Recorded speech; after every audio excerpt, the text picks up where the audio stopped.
how do dairy products like milk and yogurt and cheese affect our health? And just what can you touch on with regards to all of those? Wow. These are inflammatory triggering foods. I mean, we see, certainly with dairy and of course, yogurt having dairy in it, eggs. Our patients have lots of inflammation. Some people refer to them as mucus forming foods. Many people have lots of mucus or inflammation in the sinus tracts, but patients with cardiovascular disease and hyperlipidemia do very poorly. And we've seen a lot of vegetarians over the years who are consuming dairy, and it predisposes to cardiovascular disease as much as it does any other illnesses such as cancer, like prostate cancer in some cases, men, and other conditions. So these are pro-inflammatory foods. And as I showed you in some of the slides, mechanistically, they trigger inflammatory reaction, which plays hand in hand with increasing oxidative stress. And, it affects you at the biochemical level and leads to chronic degeneration of the cellular structures systemically. Got it. Thank you very much for that. Again, I'm at the point now where I don't see any extra hands. I do want to remind everybody we've got a few more minutes before our next lecture, and what a great opportunity to be here with Dr. Baxter Montgomery. So anybody else wants to raise their hand, please do bring in a question for him. He's happy to answer them. In the meantime, I was going to say I've got more, but I see Stephanie is back. Let's go ahead and bring her in. Hi, Stephanie. Hey, well, while you're here, do you have any advice for someone who has tachycardia that seems to be like worsened and triggered by any type of food that they eat almost, but especially obviously by the bad guys like sugar, salt, makes my heart rhythm go crazy, like up to the 180s and stuff like that. But even if I just eat, like plant-based diet, good foods, it still, triggers reactions and stuff like that. Any advice? Yeah, so you are probably very sensitive.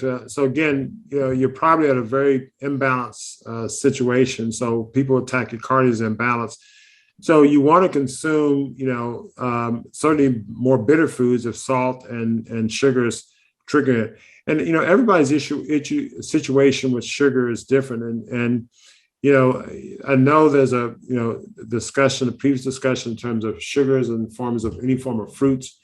And, Brian Clemens talks about how hybridized our fruits are. And you walk in the supermarket, it's hard to find grapes with seeds in them and things. And, you have organic watermelon without seeds. So I think, all of our food is, much of our food is hybridized, a big problem. And fruits may suffer to a greater extent to that because of people's sugar addiction. So, you may want to go on a regimen where you're doing raw plant foods, and you're just removing the sweets of any kind or sugars, even the so-called healthy fruit sugars from your regimen. So, it could be that, especially if you know that you had a quote unquote sweet tooth, or if you consumed a lot of processed salty foods, your body just may need to detox from that. Make sure you hydrate it. I recommend people consume a liter or two of water in the first thing in the morning.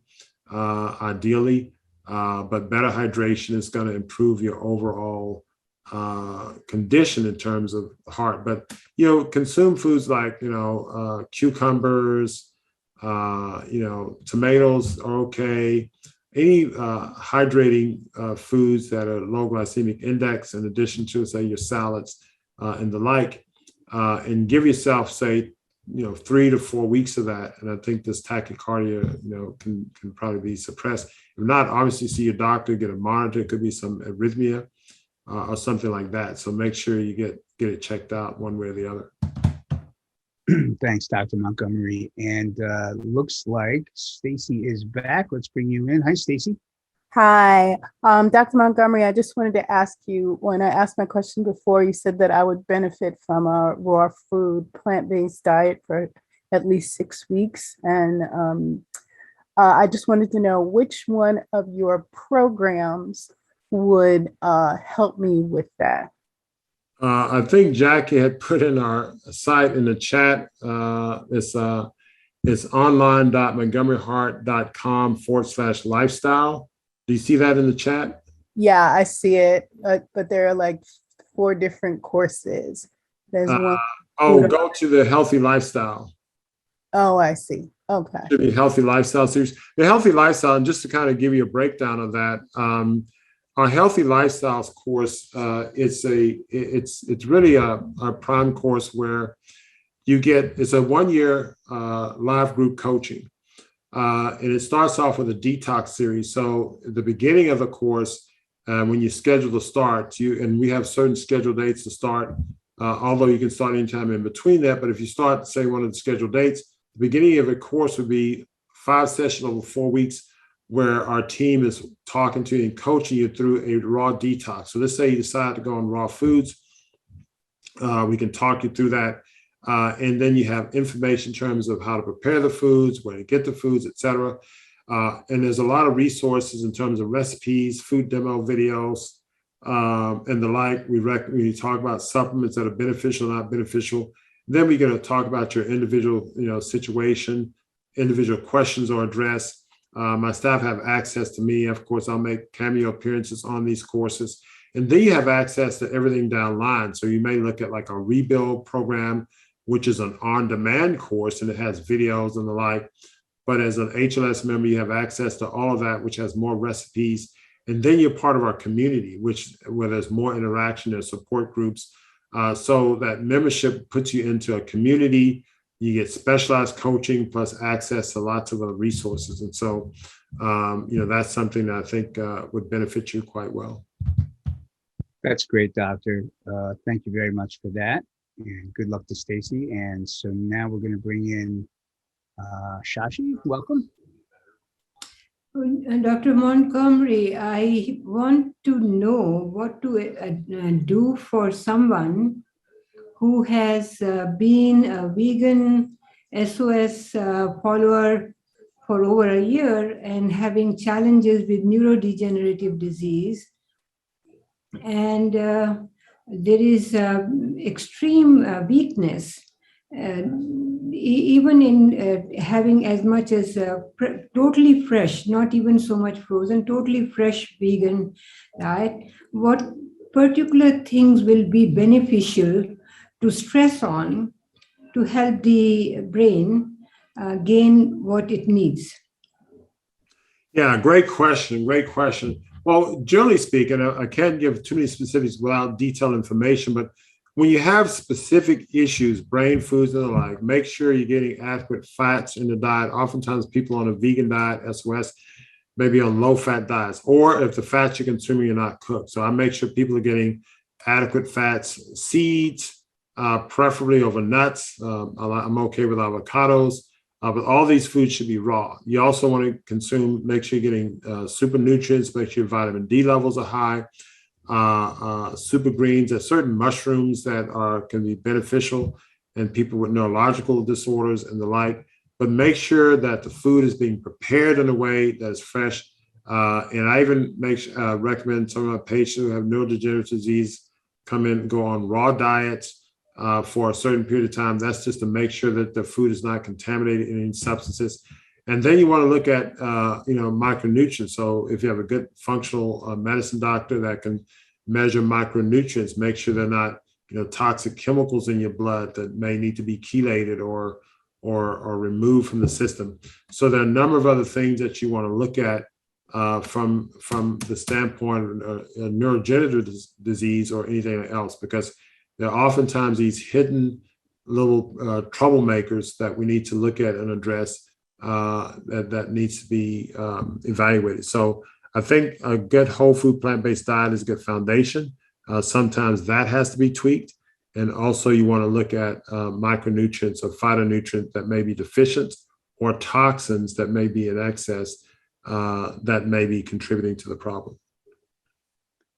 Thanks very much for that, Dr. Montgomery. Up next, we have Janet. Welcome, Janet. Hi there. I just had another question. So I had talked about being on a whole food plant-based diet, but I've been checked for my blood sugar. It seems to be okay, but I seem to be very insulin sensitive. And I know I do try to reduce, like you were talking about fruit. I try to like limit my fruit intake, but it just seems that, like the other woman was saying, I feel like my blood sugar's off after I eat. Like the heart is racing a bit, and have circulatory issues. But whenever I do the blood work, nothing really shows up. So just wondering what I can do. Like they do recommend eating beans, but beans don't seem to really, they seem to spike my blood sugar and those kind of things. So just at a loss. So give me an idea of what you eat. What's the typical breakfast, lunch, or dinner that you? Yes. Okay. So in the morning I do a smoothie. I do put like some flaxseed in it. I put greens in it. I just do that for the iron deficiency kind of thing. I put a bit of berries in it, and I might put some like amla powder and cinnamon. But then I'm pretty hungry after. So then for lunch I do a salad. I will add avocado to it, like cucumbers, carrots, like whatever I have, peppers. I might put some hemp seeds on it or something. And for dinner, I maybe like a stir fry with like a quinoa or something like that. You have any oil in the stir fry? No, I'm trying to avoid the oils. Yeah. Okay. Because I'm not digesting them very well. So. Gotcha. Yeah. So, I mean, it sounds like you're doing pretty well for the most part. What I would recommend doing is going to a diet that's 100% raw. And the reason I like doing that with patients is that, so in the morning, instead of the smoothie, maybe a cold pressed juice with carrots and celery and things like that, or beets. Then you may eat a large green salad, and maybe 2 large green salads. I like the idea of the sprouts and those types of things. I get rid of all the cooked foods for a certain period of time, maybe 4 to 6 weeks, because that allows your body to heal. The other thing I would recommend doing is do a time restricted eating pattern from say 11 to 4, 11 to 5 p.m. Try something like that. Because increasing the fasting window throughout the day allows the body to heal. So whatever that biochemical imbalance is, may allow the body to correct itself more effectively. Excellent. Thank you very much, Doctor. And let's go ahead now to, I'm not sure if I'm pronouncing this correctly, Aaron or Aaron? Yes. Can you hear me, Doctor? Yes, I can hear you. Hi. So I have a general question regarding, artery disease and being vegan. I diagnosed, I did a CAT scan a few years ago, about 4 or 5 years ago, and they found a blockage of about 50% in my arteries, and I changed my lifestyle, become vegan and change, do more activity and everything. And and how would you recommend to check if my lifestyle change made my situation better? I understood that CAT scan have a lot of radiation, that maybe it's not a good practice to do so periodically. I understood that there are some other tests in place like CMIT, not sure if you're familiar with, which call carotid intima media thickness test, that it's like an ultrasound that does not have radiation. Would you recommend to do it just to check if the situation become better or worse, or did not change?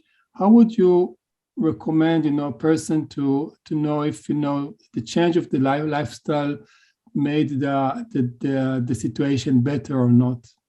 That's an excellent question. So in essence, you had a 50% lesion 4 or 5 years ago. You changed your lifestyle. How do you do follow-up? You don't want to get a repeat CT angiogram. You want to avoid the radiation. There are a few tests that I would recommend. I would still the basic things I like. So, is your functional status better? How far do you run? How far do you walk? And you climb hills? So make sure your physiology from a clinical standpoint, symptomatology is improved. And so it sounds like that's the case, just listening to you. Basic blood work, I think, is reasonable. Look at your cholesterol, look at inflammatory markers like C-reactive protein, lipoprotein A, those types of things. And if those are good, that's fine.